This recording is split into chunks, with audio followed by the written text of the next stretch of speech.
一起动手做甘酒吧！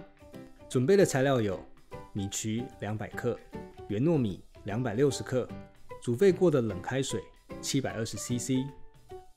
将原糯米洗干净之后，放入电锅煮熟。接着，再将煮沸过的冷开水倒入锅中，把糯米搅散开来。再将米曲倒入，跟糯米均匀搅拌后，即可盖上电锅，以保温模式静置等待发酵。发酵过程每隔1个小时将电锅打开，用消毒过的汤匙去搅拌。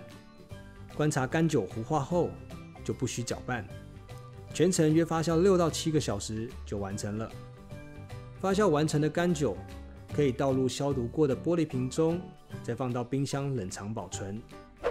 最后，我们来快速回顾甘酒制作的方式吧。